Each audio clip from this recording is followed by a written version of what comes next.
baca tentang pertanian supaya kalian jadi sarjana pertanian yang handal. Sudah itu kembali kau ke Wakatobi, bangun kau punya kampung. Belajar.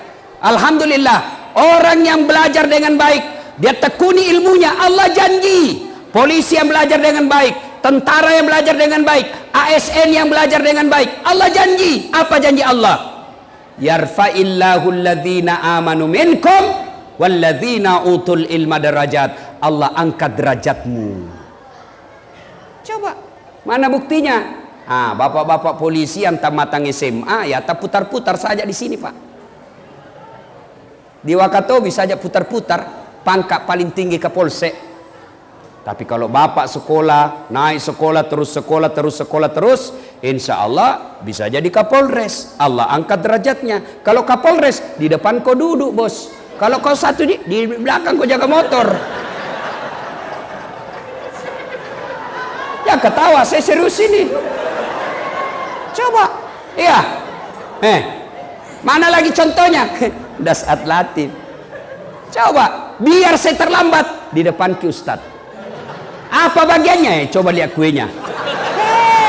Pilihan kelas 1, Pak. Bapak yang tidak ustaz, ya kotak-kotak satu isinya. Itu sudah Allah buktikan. Allah angkat derajatmu. Kalau kau punya ilmu, Allah angkat derajatmu. Imam Ali karamallahu wajah, sahabat Nabi yang paling cerdas. 4 sahabat Nabi, Nabi jelaskan Ali bin Abi Thalib sahabat saya paling cerdas. Paling cerdas memang. Ali bin Abi Thalib ditanya, ya Ali, kalau kau disodorkan sebuah pilihan antara harta dengan ilmu, kau pilih mana Ali? Ibu-ibu, kalau saya tanya ki, ibu-ibu, saya sodorkan ki iPhone X dengan kitab Durratun Nasihin. Pilih mana, Bu? Pilih kitab pencitraan. Pasti pilih handphone. Ali bin Abi Thalib ditanya, Ali, kau dikasih harta dengan ilmu, pilih mana? Ali punya pikir, wah saya pilih ilmu. Panas juga orang ceramah sini, Pak. Kenapa pilih ilmu, Ali? Kata Ali, ada 3 kelebihan ilmu dibanding harta. Ada 3 keutamaan ilmu, kehebatan ilmu dibanding harta. Apa itu? Kata Ali. 1, harta setengah mati kau jaga, ilmu dia yang jaga kamu. Contoh, bapak punya uang 5 juta, kasih masuk di safety box, belek-belek. Bapak ndak tahu kalau bilang ke safety box belek-belek. Itu belek-belek dikasih gembok. Sudah itu belek-belek dikasih gembok, dikasih masuk lemari. Lemari digembok juga. 2 mi gemboknya. Keluar kamar, kamar digembok. 3 gemboknya. Keluar rumah, gembok rumah. 4 gemboknya. Keluar pagar, gembok pagar. 5 gemboknya. Sampai di pasar hilang kuncinya. Ayo, setengah mati dijaga itu uang. Iya, setengah mati kita jaga uang. Sementara ilmu dia yang jaga kamu. Mana contohnya? Pak Dandim, Kapolres, Ketua DPR, ada semua itu yang jaga. Di rumah dinas ada polisi yang jaga. Kemana-mana dikawal patroli. Kenapa? Karena punya ilmu, dijaga. Kalau orang punya ilmu, Pak, harta setengah mati kau jaga dia, ilmu dia yang jaga kamu. Yang kedua, kelebihan ilmu. Dengan ilmu kau bisa dapat harta, tapi dengan harta belum tentu kau dapat ilmu. Saya ulang, dengan ilmu kau bisa dapat harta, tapi dengan harta belum tentu kau dapat ilmu. Contoh, dengan ilmu bisa dapat harta. Sekarang orang stres karena naik harga tiket. Saya tidak pernah stres. Kemana-mana saya naik pesawat, dibayarkan, tidak pusing saya berapa harganya. Biarkan kasat bimas yang pusing belikan saya tiket, tidak ada urusan. Hebatnya lagi, pergi tidak bawa uang, pulang bawa uang. Dengan ilmu. Coba Kalau orang punya ilmu, lempar kemana saja dia bisa dapat duit. Kenapa? Karena dia punya ilmu.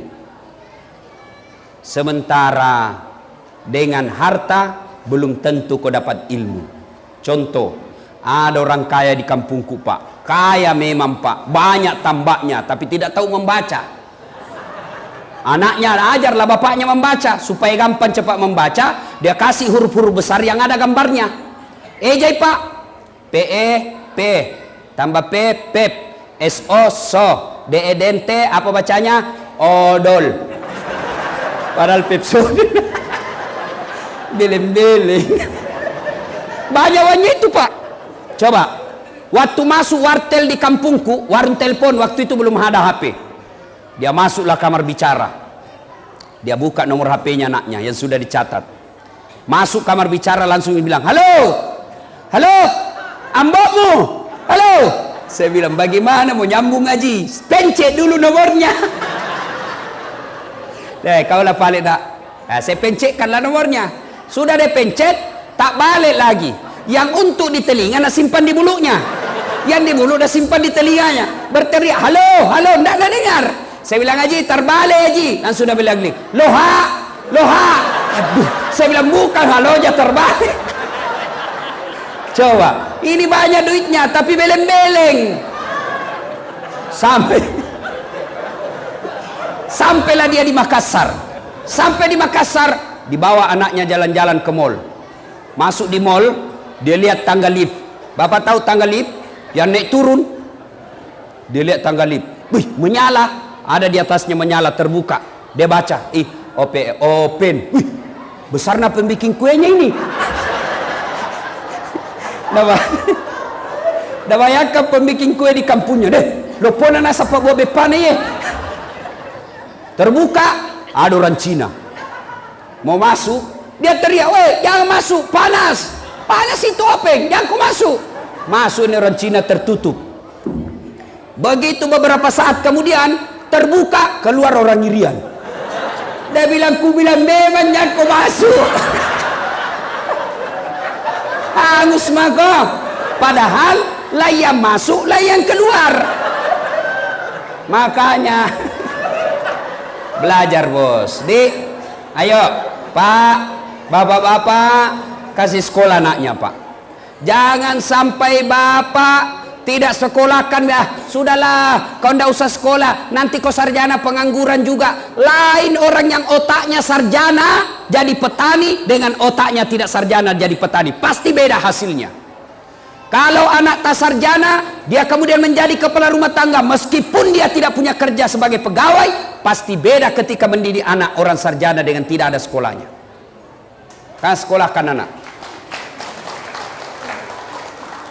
Yang ketiga, keutamaan ilmu kata Ali. Harta kasih orang berkurang, ilmu kasih orang tambah. Saya punya uang 5 juta, saya kasih anak yatim 3 juta, maka uang saya berkurang nilainya menjadi tinggal 2 juta. Sementara kalau saya tahu Al-Fatihah, saya ajarkan kepada anak yatim piatu, saya ajarkan ke anak TKTPA, maka ilmuku bertambah, maka itu disebut amal jariah. Maka belajar adik-adik sekalian, jangan pernah berpikir saya orang miskin, Allah maha kaya. Masya Allah. Ya, saya dulu di kampung Pak, kalau lihat pesawat, saya bilang dalam hati, saya kejar itu pesawat Pak. Baru saya lari-lari, kapal lalutu, saya lihat itu di atas, kan kapal lalutu bahasa Bugis itu, kapal lalutu, kapal. Saya kejar itu Pak sampai masuk saya di got. Dalam hatiku, bisa aja itu nanti naik pesawat. Saya bisa aja naik pesawat itu nanti meninggal. Subhanallah, dengan ilmu yang saya miliki, saya sudah bosan naik pesawat Pak. Hebatnya lagi dibayarkan. Coba, maka adik-adik sekolah, ya, itu gelarnya Ustadz Dasat panjang betul kan? Doktor Dasat Latif, SOS sarjana sosial, SAG sarjana agama, MSI Master Sains, PhD Philosophy of Doctor. Orang tua aku ndak kaya, tapi Allah maha kaya. Maka jangan putus asa, kata Allah dalam Quran, wala tai'asu min rauhillah, jangan kau putus asa. Maka adik-adik sekalian sekolah, Ya, belajar dengan catatan yarfa'illahu alladzina amanu minkum. Amanu, agama dan iman. Perbaiki. Biar kau punya ilmu tapi agama rendah, ilmunya tinggi tapi imannya jongkok, maka ilmu yang dia pakai bukan untuk menyenangkan dirinya, bukan untuk mensejahterakan orang lain, tapi justru akan menghinakan dirinya sendiri. Mana buktinya? Coba yang ditangkap jaksa, yang ditangkap polisi, yang ditangkap KPK, apa mereka yang korupsi itu orang tidak ada sekolahnya? Mereka yang ditangkap perampok uang negara, mereka buta huruf tidak ada sekolahnya? Tidak, mereka semua tinggi sekolahnya, tapi karena imannya rendah maka akhirnya masuk penjara. Maka seimbangkan iman ilmu. Ini yang pertama. Kalian masyarakat Wakatobi, Bapak Ibu belajar. Allah angkat derajat orang yang belajar. Nah, yang kedua kata Nabi, jika kalian mau sukses, resep yang kedua adalah silul arham, sambungkan persaudaraan. Nah, suatu kali Nabi kumpul sahabat. Atadruna manil muflis?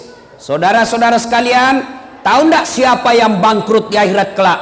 Sahabat menjawab, yang tidak puasa ya Rasul. Oh, dia puasa, Ramadan lengkap, Senin Kamis dia lancar.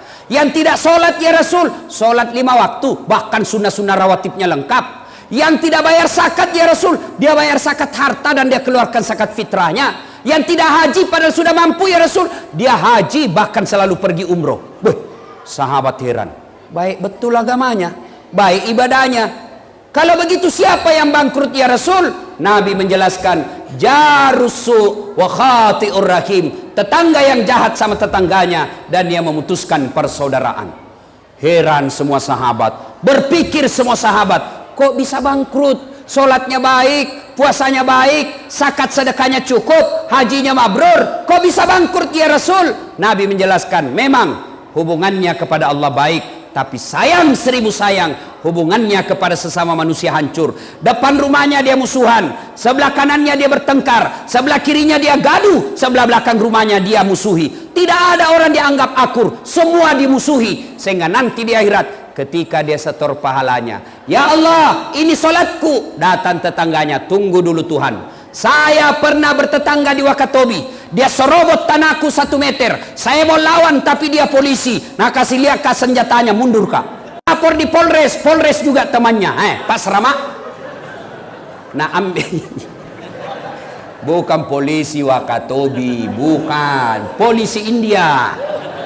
Kalau polisi Wakatobi luar biasa Pak, bikin tablik akbar. Kalau majelis ulama bikin tablik biasa, remaja masjid bikin pengajian tidak biasa, tidak luar biasa. Kalau masjid, panitia masjid bikin tablik akbar memang seharusnya. Tapi kalau Polres bikin tablik akbar, itu baru luar biasa. Kita doakan ini polisi mudah-mudahan sehat walafiat mengawal pemilu kita. Tentara juga. Ibu bapak saudara-saudara sekalian. Nah, ketika dia setor puasanya, sudah. Ya Allah ini salatku. Saya diambil tanahku ya Allah. 7 tahun saya menderita, setiap banjir saya kebanjiran. Kenapa? Gotku dia serobot sehingga saya tidak punya got. Setiap hujan banjirlah saya ya Allah. 7 tahun saya menderita. Allah berfirman, kalau begitu ambil dia punya solat, ambil semua solatnya, habis solatnya. Dia setor lagi zakatnya, puasanya. Ya Allah ini puasaku. Datang lagi tetangganya, tunggu dulu, saya pernah sama-sama caleg di Wakatobi. Nah fitnah kak, saya sudah jual sawah, saya sudah serahkan sertifikat rumahku untuk bikin baleho, saya kalah gara-gara fitnahnya, saya minta keadilan. Allah berfirman, sudah ambil semua dia punya puasa. Habis puasanya 20 tahun. Dia setor lagi zakatnya. Ya Allah ini zakatku. Datang lagi, saya juga pernah difitnah, katanya anakku ya lurus rambutnya bukan anaknya suamiku, karena suamiku keritin rambutnya. Dia tidak tahu rambutnya anaknya lurus karena sudah direbonding. Tahu artinya itu rebonding Pak? Rebonding, kembali, bonding lurus. Adalah anak imam. Tadinya pagi-pagi keritin rambutnya, pulang sore lurus rambutnya. Nah bilang ini Pak Imam, Bagaimana caranya bisa lurus rambutmu nak? Nah bilang, di rebonding ini pak. Oh rebonding, apa artinya? Luruskan. Oh rebonding. Dia pergilah sholat maghrib. Kan kalau maghrib itu imam bilang, luruskan dan rapatkan saf. Beda roba pak, rebondingkan saf.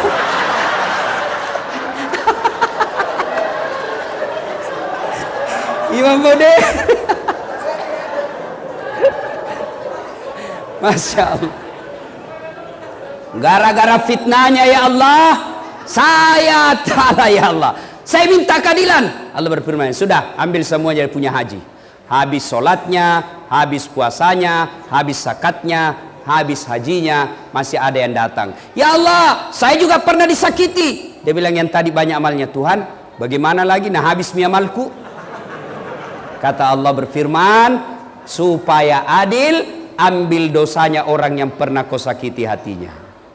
Sudah itu datang lagi orang lain, saya juga ya Allah. Kau sudah ambil dosanya 5 tahun, saya juga ambil dosanya 10 tahun. Habis amalnya hanya untuk membayar dosa-dosanya ke orang lain, sementara dosanya orang lain masuk ke dirinya. Inilah yang Nabi sebutkan bangkrut. Siapa mereka? Mereka yang suka memutuskan persaudaraan. Nah, kenapa biasa putus persaudaraan?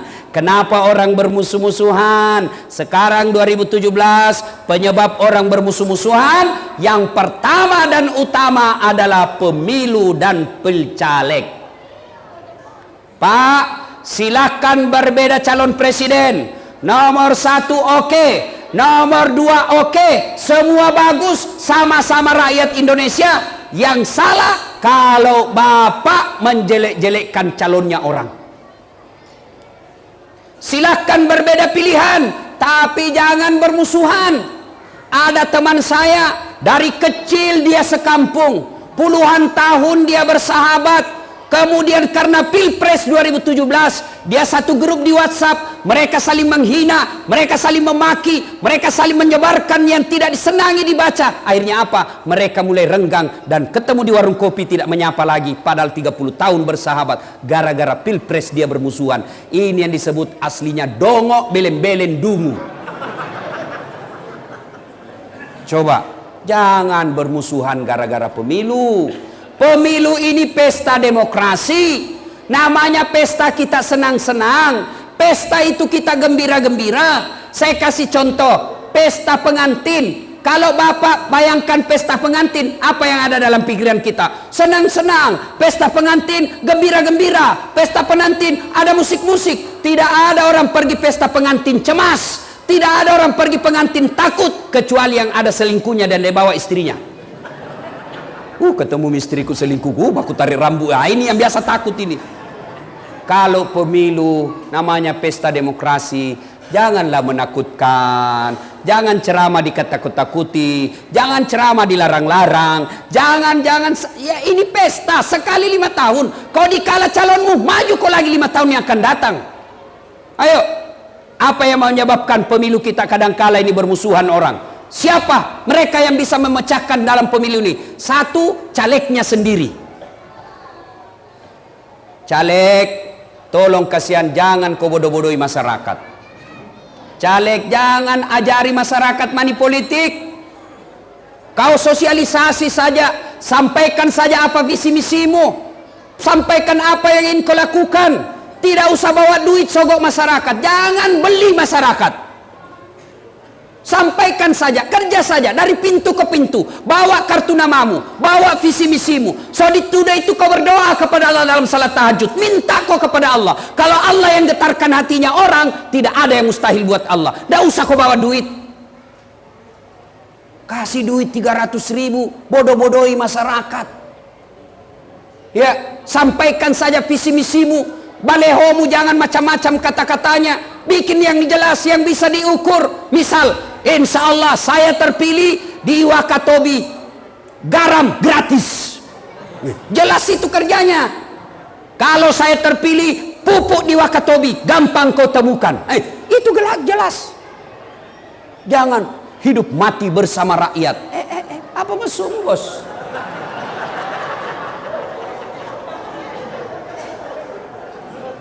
Tolong caleg didik masyarakat berpolitik. Masyarakat jangan memeras caleg. Datang sosialisasi, ayo datang penyebab saya mau menyampaikan visi misi saya. Apa bapak bilang? Wane piro. Ayo, jangan memeras caleg ya. Pak, Bu, lo dedek, remaja, bapak ibu, mau bantu kepolisian? Mau menciptakan pemilu damai? Mau memperbaiki rakyat kita? Mau? Kalau ada caleg kasih duit. Kalau ada caleg bawa sembako, rekam. Sudah itu syuting, bawa ke Panwas, lapor, suruh tangkap. Kenapa? Dia merusak negara kita. Panwas, KPU, tolong kalau ada laporan tindak lanjuti, jangan pilih-pilih merek. Rakyat, pilih pemimpin yang baik menurut kalian. Tidak usah bertengkar. Ya, caleg, oke, baiki semua, insya Allah negara baik. Bayangkan kalau tidak ada lagi money politik. Orang-orang cerdas di Wakatobi bisa jadi caleg. Mereka tidak perlu pikir duit. Maka jadilah anggota DPR sarjana pertanian yang cerdas, sarjana kelautan yang cerdas, sarjana perikanan yang cerdas. Mereka masuk anggota DPR bukan karena ada duitnya, tapi karena memang otaknya cerdas. Jelas? Nah, yang kedua, yang bisa rusak ini pemilu. Apa? Tim sukses. Disuruh bikin baleho 10, 3 nak bikin, hilang 7. Begitu dia bilang, mana 7? Dia bilang, kena angin pak. Ini juga tim sukses ini. Jangan kau makan uangnya orang. Jadi tim sukses dia yang sukses. Nah bilang orang pak kena wali-wali. Jangan, jadilah tim sukses yang berpikir untuk kemajuan bangsa kita. Kalau calonmu kalah, jangan kau menjadi provokator. Berikan pemahaman kepada calon kita. Tahun ini kita kalah pak, insya Allah 5 tahun yang akan datang lebih gampang kita sosialisasi. Karena kita sudah punya modal tahun ini. Ini rata-rata tim sukses itu pemborong. Ada pemborong di sini? Pernah dengar ceritanya pemborong di akhirat? Pernah? Jadi ini di akhirat baku SMS penghuni sorga sama penghuni neraka. Nah bilang penghuni sorga, bagaimana kabarmu di situ di neraka? Nah bilang, tidak ada enaknya. Di belender aja kita terus di sini. Tidak ada jam istirahat, menderita terus. Nah bilang, kau di situ di sorga bagaimana? Nah bilang, alhamdulillah enaknya ini di sorga. Baru dibayangkan sudah ada di depan kita. 1 laki-laki 7 bidadari. 7 bidadari. Ini perawan terus tidak pernah kentut. Tidak seperti cerita di rumah 11 kali kentut 1 hari. Masya Allah. Pernah selesai ceramah begini tiba-tiba ada ibu-ibu datang. Ustadz, betul ki itu 1 laki-laki 7 bidadari? Iya bu. Jadi suamiku juga nanti ada bidadarinya? Iya 7. Dia bilang, Ustadz, bolehkah saya nanti berdoa? Ya Allah, sudahlah jangan kau berikan suamiku bidadari, cukuplah saya bidadarinya dunia akhirat. Saya bilang, ibu ini betul-betul sudah menjajah dan menyiksa suaminya di dunia, mau lagi lanjut di akhirat.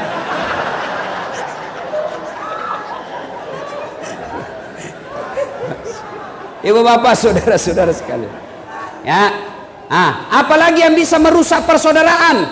Apalagi hoax. Apa itu hoax? Berita bohong, berita fitnah, berita menyebarkan kebencian, isi-isinya menghasut. Itu bahaya.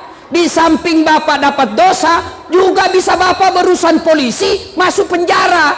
Orang mau jadi anggota DPR, orang mau jadi presiden, orang mau jadi wakil presiden, kalian masuk penjara. Bodoh namanya itu. Jangankan fitnah, jangankan berita tidak benar, jangankan berita menghasut, berita benar saja tidak boleh disebarkan kalau itu mengancam persaudaraan kita. Satu kali Nabi bersabda, saudara-saudara sekalian,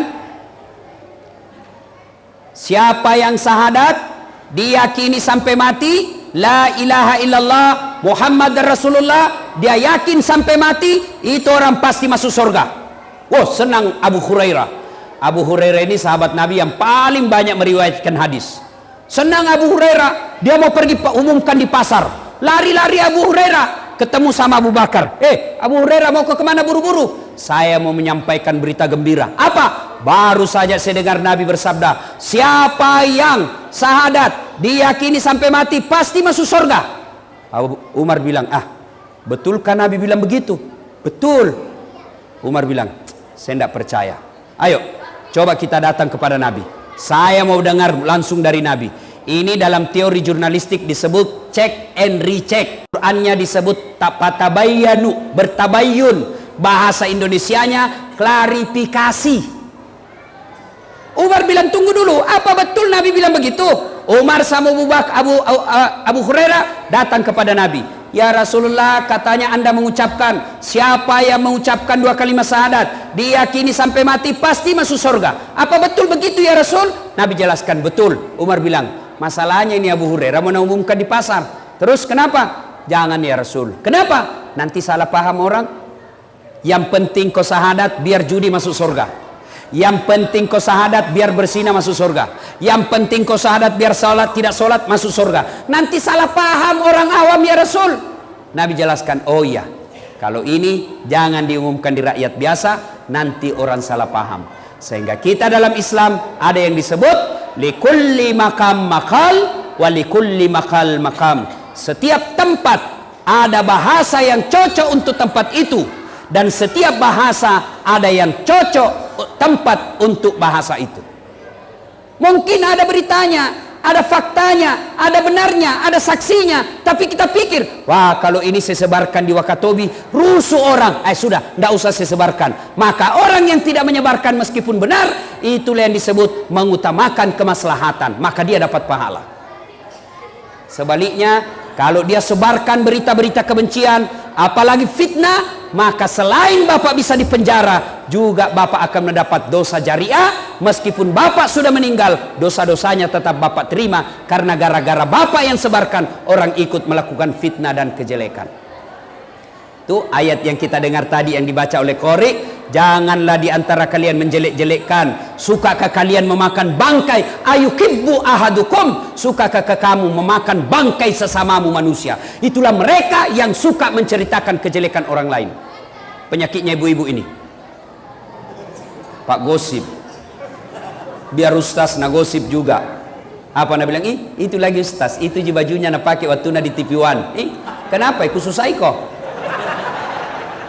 Itu ibu-ibu kalau kumpul begini kan biasa gosip, ndak nak cerita tapi baku kopi itu apa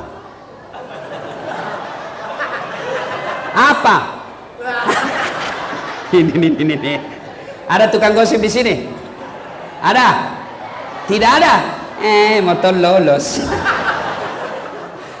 Tuh, apalagi yang bisa memecahkan persaudaraan kita? Apa? Yaitu sangka buruk. Sangka buruk. Nah ibu-ibu, saya sering mendapat curhatan orang-orang bercerai rumah tangga gara-gara apa? Sangka buruk. Janganlah bersangka buruk kepada suami, suami janganlah bersangka buruk kepada istri. Tidak ada baiknya itu orang sangka buruk. Sebaliknya, sangka baik itu tenang perasaan, sangka baik itu bikin tentram hati. Contoh saya Pak, saya itu banyak pengalaman. Apa yang saya minta Allah tidak kabulkan, ternyata Allah kasih saya yang jauh lebih baik. Tamat SMA saya daftar tentara, saya mau jadi akabri penerbang. Begitu tes fisik Jalan Garuda depan kantor Pertamina, tes fisik tidak lulus. Kenapa? Ceper, tidak cukup tinggiku. Saya protes kepada Allah, ya Allah kenapa kau lahirkan saya dalam keadaan pendek? Kau tidak rugi jadi tuan kalau saya jadi tentara. Temanku lulus polisi, sekarang dia di Sulbar reserse pakai baret merah. Saya lulus jadi ustadz pakai baret putih. Alhamdulillah dengan baret putih yang saya pakai, mulai baret hitam sampai baret merah, ku caramai ke semua. Allah kasih yang terbaik bos. Malam ini polisi sama tentara ku caramai. Allah kasih yang terbaik. Jangan pernah sangka buruk. Saya sudah gagal tentara, saya daftar kedokteran. Saya daftar kedokteran Pak. Saya sholat tahajud 40 malam berturut-turut. Tidak pernah putus Pak, 40 malam. Saya salat tahajud 40 malam berturut-turut. Saya kursus bimbingan belajar. Saya nasar puasa 7 hari kalau saya lulus. Ibu bapak saya doakan saya. Saya juara umum 2 di sekolah saya tamat SMA. Mendaftar kedokteran. Begitu tes, tidak lulus. Temanku tidak pernah nakalan nilaiku. Lulus. Sekarang dia tugas di Kepulauan Aru. Karena saya lulus di Sospol, saya pulang kuliah dari Unhas, terjadi tabrakan di Perintis Kemerdekaan. Saya turun tolong dia, ini yang tabrakan, berceceran darah di aspal, dia yang tabrakan, saya yang pingsan. Ternyata saya tidak bisa lihat darah sampai sekarang Pak. Saya di YouTube saja lihat orang Pak berdarah, itu kayak pusing saya lihat. Ternyata Allah takdirkan saya jadi ustadz. Allah seolah-olah berfirman, bagaimana kau menjadi dokter? Nah kau tidak bisa lihat darah, cilaka. Temanku yang jadi dokter tugas di Kepulauan Aru 3 tahun yang lalu sebelum lebaran, saya telepon, dokter pulang ke lebaran. Tidak Ustadz, rugi-rugi tuh jauh-jauh cari uang, tidak pulang lebaran sama orang tua. Mahal tiket Ustadz, mahal tiket 17 juta sampai 20 juta. Saya bilang dalam hatiku, untung saya tidak jadi dokter, jadi Ustadz kemana-mana dibayarkan. Coba. Jadi jangan sangka buruk. Wahai caleg-caleg, kalian sudah jual uang, jual sawah, gadaikan sertifikat rumah, sudah jual mobil, pasang baleho, sosialisasi, tidak terpilih, sangka baik. Bisa jadi 2 tahun yang akan datang diperiksa jaksa, ternyata satu kantor terlibat semua korupsi, masuk penjara, bonus 10 tahun penjara. Allah tidak mau kalian masuk penjara sehingga kalian tidak lolos jadi caleg.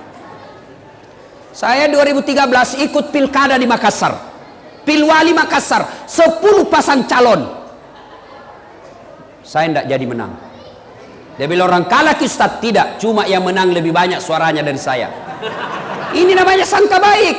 Belum tentu dia kalah saya.